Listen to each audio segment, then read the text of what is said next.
kuasa Roh Kudus, Engkau yang berkuasa di tempat ini. Tidak ada kuasa lain selain kuasa-Mu saja Tuhan yang berdaulat dalam hidup kami dan tempat ini Tuhan. Di dalam nama Tuhan Yesus Kristus kami sambut firman-Mu Tuhan. Haleluya. Amin. Puji Tuhan. Bapak Ibu Saudara sekalian, sama-sama kita akan melihat firman Tuhan saat ini. Kita buka bersama di dalam Wahyu pasalnya yang ketiga. Kita akan baca mulai dari ayat yang pertama hingga ayatnya yang ke-6.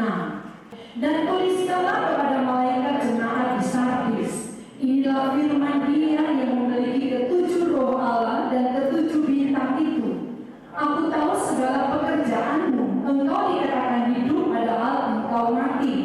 Bangunlah dan kuatkanlah apa yang masih tinggal yang sudah hampir mati, sebab tidak ada satupun dari pekerjaanmu aku dapati sempurna di hadapan Allahku.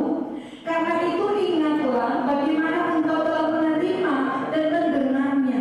Turutilah dan bertobatlah, karena jika engkau tidak berjaga-jaga, aku akan datang seperti pencuri, dan engkau tidak tahu pada waktu manakah aku tiba-tiba datang kepadamu. Tetapi di Sardis ada beberapa orang yang tidak mencemarkan pakaiannya. Mereka akan berjalan dengan aku dalam pakaian putih, karena mereka adalah layak untuk itu. Barang siapa menang, ia akan dikenakan pakaian putih yang demikian. Aku tidak akan menghapus namanya dari kitab kehidupan, melainkan aku akan mengangkut namanya di hadapan Bapakku dan di hadapan para malaikatnya. Siapa bertelinga, hendaklah ia mendengarkan apa yang dikatakan Roh kepada jemaat-jemaat. Haleluya. Bapak Ibu yang dikasihi oleh Tuhan, kita sudah membaca ayat-ayat yang tadi. Ini firman Tuhan yang disampaikan, penglihatan juga oleh Yohanes, ya, kepada jemaat di Sardis. Bapak Ibu yang dikasihi oleh Tuhan, kalau kita melihat di sini pada ayat yang pertama hingga ayatnya yang ketiga, ini adalah satu teguran atau satu pernyataan dari Tuhan untuk jemaat di Sardis. Dikatakan bahwa jemaat di Sardis ini adalah jemaat yang mati. Saudara lihat baik-baik, ya. Di situ dikatakan, aku tahu segala pekerjaanmu, engkau dikatakan hidup padahal engkau mati. Di sini jemaat di Sardis, mereka sudah mulai mati secara rohani. Kelihatannya beraktivitas dalam kegiatan rohani, tetapi Allah melihat roh mereka, Allah melihat hati mereka, dan Allah menemukan tidak ada kehidupan roh di dalamnya. Sehingga di sini Roh Allah katakan lewat Yohanes kepada jemaat di Sardis, dikatakan bahwa aku tahu segala pekerjaanmu. Engkau dikatakan hidup padahal engkau mati. Dan dikatakan bangunlah dan kuatkanlah apa yang masih tinggal yang sudah hampir mati, sebab tidak ada satupun dari pekerjaanmu aku dapati sempurna di hadapan Allahku. Bapak Ibu yang dikasihi oleh Tuhan, gereja Tuhan hari-hari ini sudah mulai suam-suam di hadapan Tuhan. Bahkan seperti Sardis dikatakan mati. Pilihan bagi kita, perjalanan iman kekristenan kita seumpama suatu perjalanan, perlombaan atau perjuangan. Ya, perjuangan untuk mencapai garis akhir itu adalah kekristenan kita. Jadi kalau dikatakan bahwa kekristenan kita adalah suatu perjalanan, perlombaan atau perjuangan mencapai garis akhir atau suatu kemenangan, saudara, kita diperhadapkan ada dengan beberapa pilihan di sini. Pertama, kita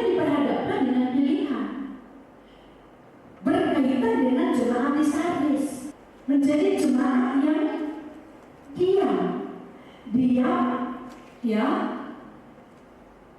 mundur atau terus maju. Di sini dikatakan bahwa jemaat di saat di sini mereka melakukan aktivitas mereka kelihatannya hidup, tetapi sebenarnya mereka mati. Mereka ke ibadah, mereka melakukan segala aktivitas rohani. Bapak Ibu yang dikasih oleh Tuhan, kalau dikatakan mati, tidak ada pertumbuhan di dalamnya. Sesuatu yang sudah mati, yang kering, tidak ada pertumbuhan di dalamnya, tidak ada rasa. Jadi ketika orang lain merasakan hadirat Tuhan, orang lain merasakan karya Allah dalam kehidupan mereka, tetapi kekristenan yang mati tidak merasakan apa-apa, sehingga keluarlah protes, kritik, dan lain sebagainya. Kok seperti itu ya? Aku kok tidak merasa apa-apa ya? Ironis sekali dalam kehidupan kekristenan, ketika kita berkata kita menjadi anak-anak Tuhan, tetapi aku tidak merasakan sesuatu yang wow, tidak ada hal yang menjamah, tidak ada sesuatu yang aku rasakan di dalam hatiku. Perjalananku sepertinya biasa-biasa saja dengan Tuhan. Itu hati-hati, berarti kekristenan kita dikatakan hidup tetapi mati. Rohnya mati. Kalau roh itu mati, Bapak Ibu yang dikasih oleh Tuhan, kita tidak dapat merasakan yang namanya Tuhan bekerja dalam kehidupan kita. Padahal sebenarnya Tuhan lagi bekerja, tapi kita tidak merasakan apa-apa.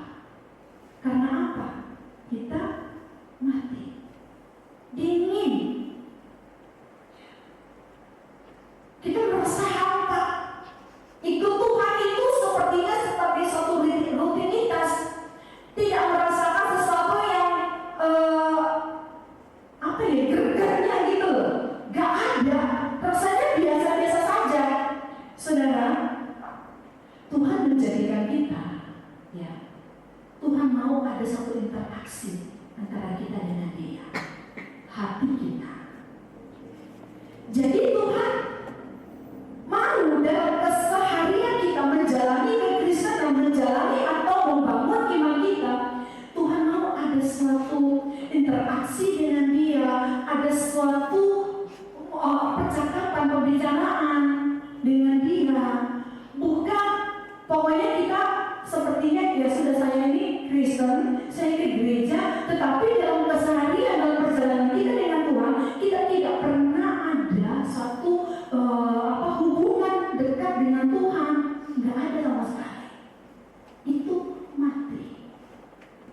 Orang yang mati, yang seperti dikatakan oleh firman Tuhan atau Roh Allah kepada jemaat di Sardis di sini, ketika mengalami level atau situasi di saat keadaan rohaninya mati, saudara yang dikasih oleh Tuhan, maka kita akan melihat bahwa kita mengalami stuck, tidak ada suatu hal baru yang kita pikirkan, yang timbul dalam roh kita, tidak ada. Tidak ada. Hati-hati. Kalau itu terjadi dalam kehidupan kita, maka mari kita mau datang kepada Tuhan. Kita datang dan kita katakan, Tuhan, hidupkan rohku, pulihkan aku, bangkitkan aku, kembali hidupkan aku Tuhan.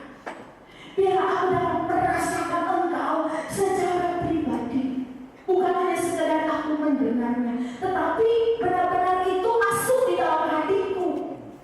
Aku merasakan secara pribadi keseharianku. Ketika aku bekerja, aku rasakan Engkau hadir dalam pekerjaanku. Ketika aku melakukan aktivitasku, aku rasa Engkau ada dalam setiap aktivitasku, dalam setiap belajarku, pelayananku, dimanapun aku berada, aku rasakan Tuhan hadir. Saudara, kalau kita rasakan seperti itu wow, luar biasa. Beda. Apa-apa, Tuhan ini gimana? Keputusan-keputusan yang kita ambil, Tuhan ini bagaimana? bagaimana. Kita lihat sekali lagi. Kita lihat dikatakan pada ayat yang pertama, aku tahu segala pekerjaanmu. Ini loh, pekerjaan kita apa di hadapan Tuhan. Tuhan tahu, tetapi jangan kita lakukannya dengan hati yang tidak ada rasa, hati yang mati. Sama dengan robot nantinya. Itulah bedanya. Di hari-hari ini ada perbedaan yang menonjol sekali antara kita manusia dengan AI. Mau kurang pinter apa teknologi sekarang? Bisa dijadikan para penyembah, bisa, tetapi tidak ada kehidupan di dalamnya. Kita ini dijadikan sebagai penyembah-penyembah yang hidup di dalam Tuhan. Amin. Oleh sebab itu, miliki rasa. Jangan sampai Tuhan katakan, aku tahu segala pekerjaanmu, engkau melayani, engkau berkorban, engkau melakukan segala sesuatu, engkau datang, berdoa dan lain sebagainya. Tetapi padahal engkau mati. Jangan. Kami hamba-hamba Tuhan pun harus introspeksi diri. Jangan sampai segala sesuatu yang kita lakukan sepertinya kita sibuk, tetapi sesungguhnya mati. Itu hanya robot karena melakukan hanya karena tugas. Pelayan-pelayan Tuhan, kami hamba-hamba Tuhan, jemaat Tuhan, lakukan dengan hati. Kalau kita tidak melakukannya dengan hati, dengan rasa cinta, berarti sama dengan robot. Banyak kerja, tetapi sesungguhnya itu benda mati. Tapi beda dengan kita, amin. Ya. Kita melakukan segala sesuatu itu ada rasa cinta akan Dia. Lakukan dengan rasa cinta, bukan lakukan karena tugas. Bukan lakukan karena perintah, bukan. Tapi aku lakukan itu karena benar-benar Tuhan, aku itu mencintai Engkau Tuhan. Aku lakukan ini karena aku tuh benar-benar mau mengasihi Engkau lebih lagi Tuhan. Aku mau melakukan ini karena benar-benar aku ini mau melakukan yang terbaik dan menyenangkan hati-Mu Tuhan. Lakukan seperti itu, bukan karena perintah. Ya. Kalau kita lakukan karena perintah, saudara, orang-orang di luar sana lebih profesional. Ya. Orang-orang di luar sana lebih profesional, tetapi bedanya mereka tidak punya cinta akan Dia. Itulah, jangan sampai kita menjadi anak-anak Tuhan yang memiliki iman yang mati. Jangan sampai kita menjadi anak-anak Tuhan yang memiliki iman yang mati. Saya berikan tema firman Tuhan, iman yang mencapai garis akhir. Ya, iman yang mencapai garis akhir. Untuk mencapai garis akhir, perhatikan, jangan sampai keadaan iman kita itu iman yang mati. Ya, biarlah walaupun kecil, dikatakan seperti biji sesali. Biji sesali itu benih, hidup, walaupun kecil, tapi dia hidup. Itu lebih berarti di hadapan Tuhan. Ya. Itu lebih berarti, itu sangat berarti di hadapan Tuhan. Nah, saudara, kita lihat lagi ayatnya yang kedua. Bangunlah dan kuatkanlah apa yang masih tinggal, yang masih tersisa dalam hidup kita. Mungkin saat ini kita berkata, iya, aku sudah mulai malas, aku sudah mulai aras-arasan dengan Tuhan, aku sudah mulai suam Tuhan. Tuhan katakan, bangunlah, bangunlah, kuatkanlah apa yang masih tinggal, yang sudah hampir mati. Saudara, seringkali dalam perjalanan kehidupan kita, awalnya kita berapi-api dengan Tuhan. Awalnya kita berapi-api dengan Tuhan, tapi kita tanya, berapi-apinya kita itu apakah suasana, apakah keadaan, ataukah ada api yang sesungguhnya itu di dalam hati kita, sehingga dimanapun kita berada, api itu tetap ada. Ya. Itu yang penting. Karena kalau kita berapi-api semangat karena keadaan, kita mengira kita ini punya api.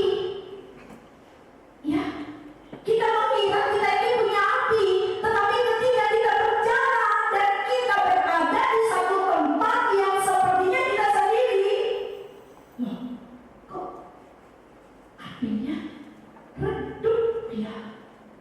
Ini hati-hati. Api kita mungkin tersisa, hampir mati.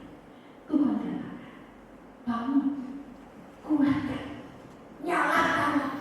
Amin. Nyalakan api itu. Kita punya api, kita punya terang, kita punya semangat yang bisa membagikan orang lain.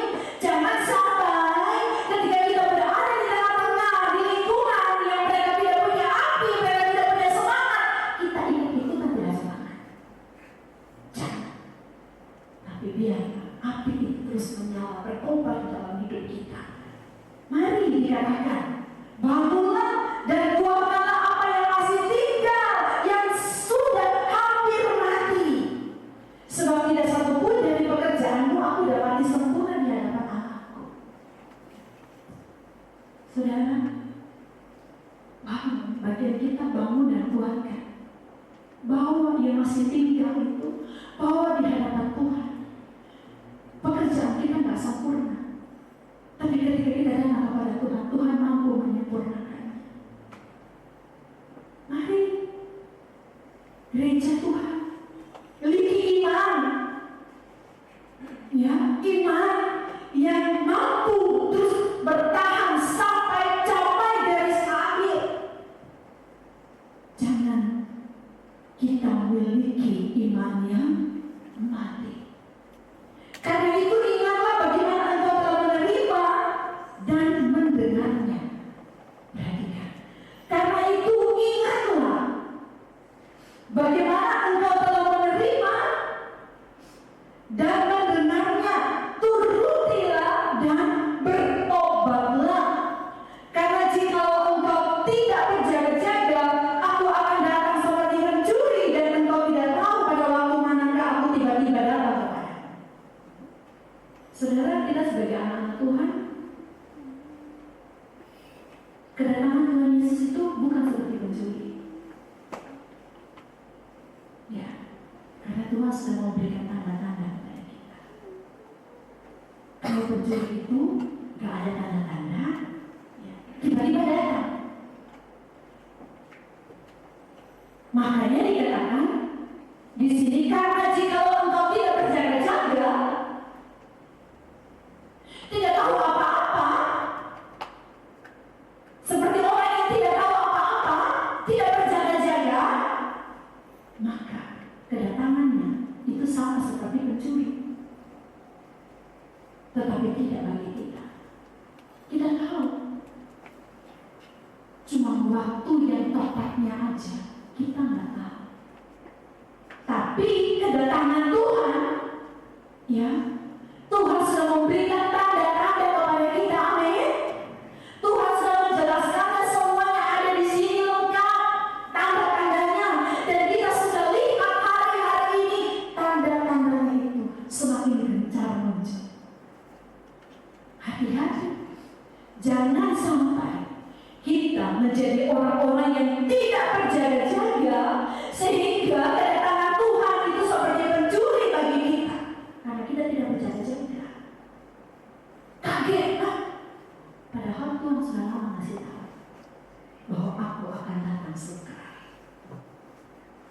Tanda-tandanya sudah jelas. Tapi kalau kita masa bodoh, ya, kita menjadi orang-orang Kristen yang anak-anak Tuhan yang mati imannya, tidak ada rasa, tidak mendengar mati mana bisa dengar? Nggak dengar. Iman yang mati tidak merasakan apa-apa, tidak mendengar apa-apa, tidak dapat melihat apa-apa. Padahal iman itu menghadirkan yang tidak terlihat. Ya kan? Saudara, hati-hati jangan sampai kita menjadi orang-orang yang tidak berjaga-jaga, ya. Dan dia datang itu kita katakan bahwa dia datang seperti pencuri. Tidak bagi kita sebagai orang-orang percaya. Kita sedang menanti-nantikan kedatangan. Amin. Kita sedang menanti-nantikan. Siapa sih yang mau menanti-nantikan kedatangan pencuri?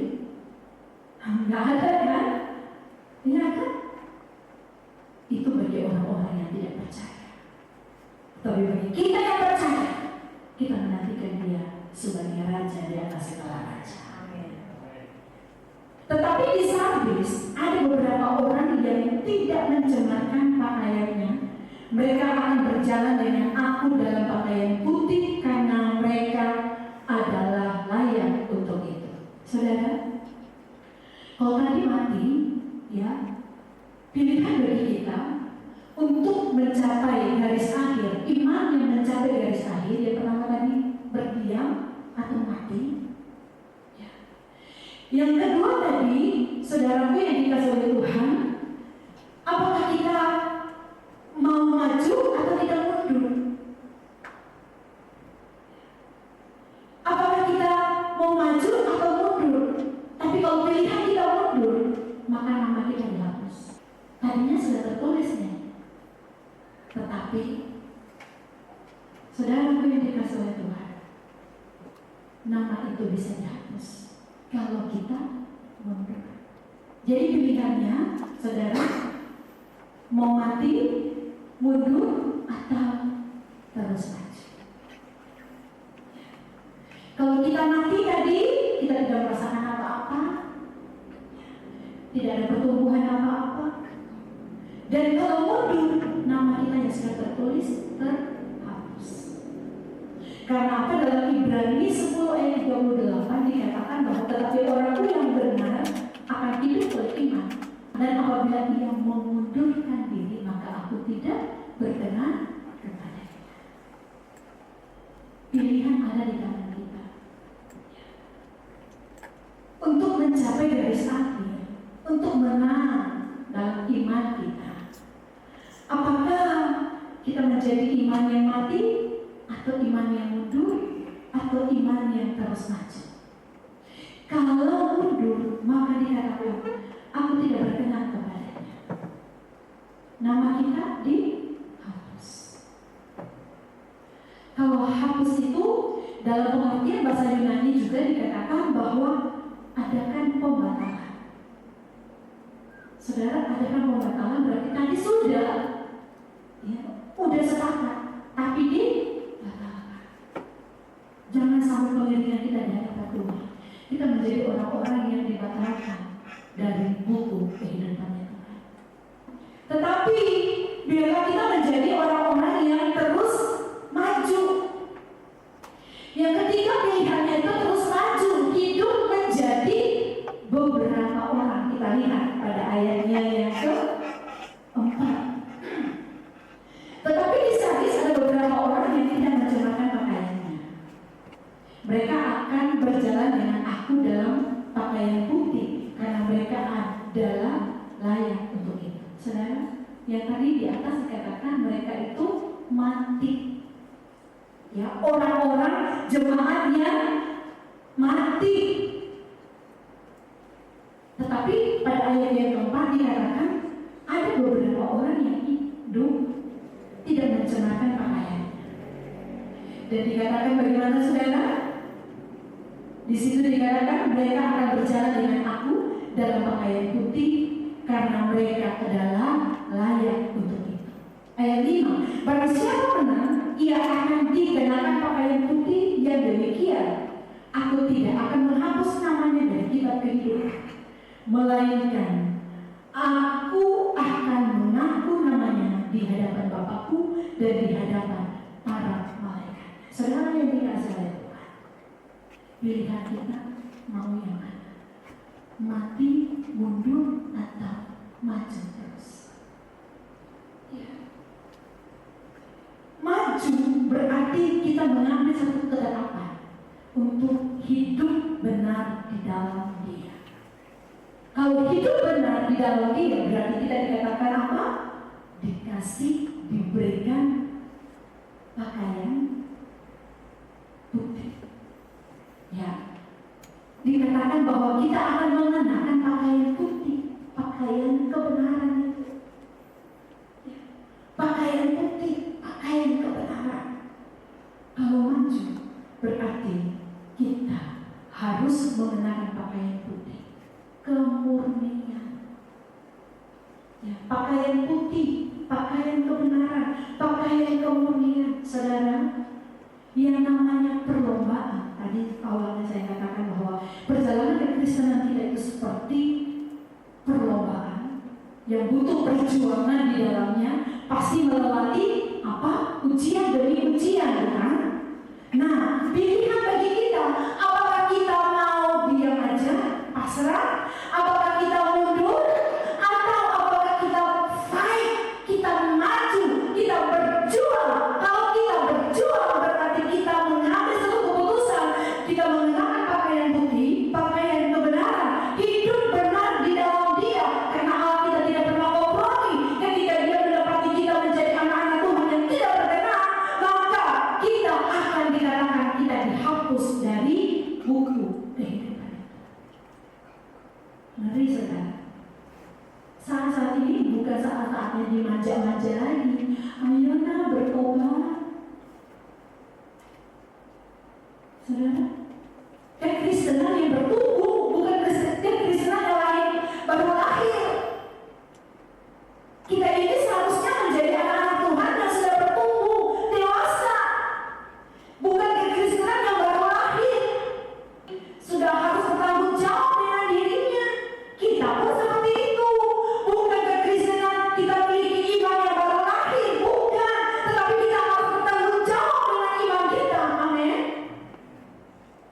Kan kita sekarang lagi berlomba membawa, mempertaruhkan, mempertanggungjawabkan iman kita sampai garis akhir itu. Ya. Jadi Bapak Ibu yang dikasihi oleh Tuhan, bertandinglah dalam pertandingan iman yang benar dan rebutlah hidup yang kekal. Amin. Bertandinglah dalam pertandingan iman yang benar dan rebutlah hidup yang kekal. Untuk itulah engkau telah dipanggil dan telah engkau ikrarkan ikrar yang benar di depan banyak saksi. Bertanding. Mari kita bangkitkan iman kita. Ya, saudaraku yang dikasihi oleh Tuhan, apakah kita mau menjadi sama seperti jemaat Sardis kebanyakan, atau jemaat Sardis yang dikatakan oleh Tuhan ada beberapa? Ya, ada beberapa. Walaupun ada beberapa, tetapi itu adalah kekuatan. Ya, mereka mempertahankan iman mereka, iman yang maju, bukan iman yang stuck, ya, iman yang mati enggak, atau iman yang mundur, tidak. Tapi mereka mengambil satu keputusan di tengah-tengah lingkungan yang mundur, mereka tetap maju. Amin. Di tengah-tengah orang-orang di sekitar mereka, jemaat Sardis lainnya yang mundur, tetapi bukan semua mundur, saudara. Benar-benar udah mati, kata Tuhan. Mati rohaninya. Di tengah-tengah lingkungan yang mati rohani, kita memiliki iman yang hidup. Amin. Kita memiliki iman yang terus melangkah maju sampai capai garis akhir. Ya, mari saudara yang dikasihi oleh Tuhan, biarlah kita mau terus maju. Dan ayat yang ke-6 dikatakan, siapa bertelinga hendaklah ia mendengarkan apa yang dikatakan Roh kepada jemaat-jemaat. Kita punya telinga rohani, kita tangkap apa yang Tuhan mau sampaikan kepada setiap kita pada saat ini. Amin. Puji Tuhan. Sekali mengingat kembali apa yang Tuhan pesankan kepada saya pribadi dan saudara. Jangan sampai kita memiliki iman yang mati. Kalau kita memiliki iman yang mati, tidak ada pertumbuhan. Ya.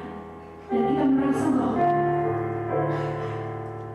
ketika kita berada di tengah-tengah orang-orang yang punya iman, punya api, kita merasa bahwa oh ya, aku juga punya semangat, aku punya api. Tetapi ketika kita berada di lingkungan yang mungkin di sekitar kita sepertinya orang-orang tidak punya nyala api yang hebat, yang gede, dan api kita mulai redup, ya, itu redup. Tetapi pada saat ini kita mengatakan Tuhan, aku memiliki iman yang hidup di dalam iman yang menyala-nyala, roh yang menyala-nyala. Aku juga tidak mau menjadi anak-anak Tuhan yang luntur. Aku tidak mau namaku dihapus dari kitab kehidupan. Aku tidak mau menjadi orang-orang yang Tuhan katakan Tuhan tidak berkenan. Tetapi biarlah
kami Tuhan, dengan segala keterbatasan kami, kami menyatakan kurang kelemahan kami di hadapan, tetapi kami percaya Tuhan yang memampukan kami, Tuhan yang memberikan kekuatan kepada kami, agar kami terus melangkah dan kami tidak ingin menjadi umat-umat Tuhan, hamba-hamba Tuhan yang terlihat hidup secara daging, tetapi roh kami mati.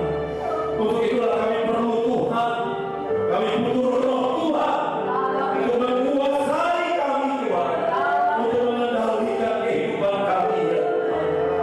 Terima kasih Bapa di surga buat firman, biarlah firman menjadi rema di dalam kehidupan kami.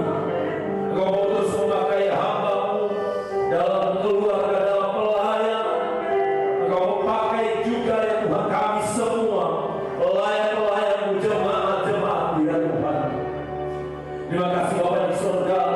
Kami berdoa buat anak-anak Tuhan yang saat ini dalam masa-masa ujian. Tuhan, Engkau memberikan Tuhan pertolongan-Mu, anak sekolah kami ya Tuhan, kekuatan kesehatan menjadi bagian dalam kehidupan anak-anak ini. Terima kasih Tuhan, Engkau memberkati umat-Mu dalam pekerjaan, dalam keluarga, dalam rumah tangga. Mungkin ada masalah dalam pekerjaan, dalam usaha, dalam bisnis yang dikerjakan.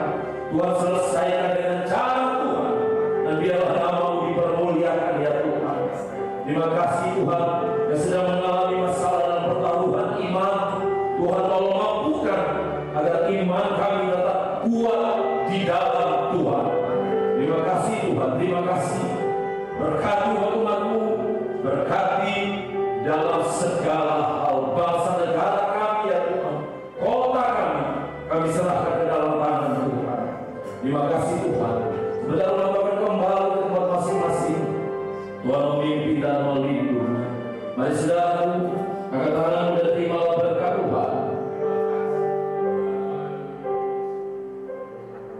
Mahkota kehidupan sudah disiapkan oleh Tuhan buat saya dan saudara. Menjaga kekudusan di hadapan Tuhan, untuk tetap hidup benar di dalam pagar perlindungan Tuhan. Berkat-berkat Tuhan setiap hari dicurahkan dalam kehidupan saya dan saudara. Kekuatan penghiburan Tuhan setiap hari diberikan di dalam kehidupan kita. Tuhan melindungi engkau, Tuhan menghadapkan wajahnya kepada engkau dan memberi engkau damai sejahtera, pulang dengan membawa kekuatan kuasa Allah dalam nama Tuhan Yesus Kristus. Sama-sama kita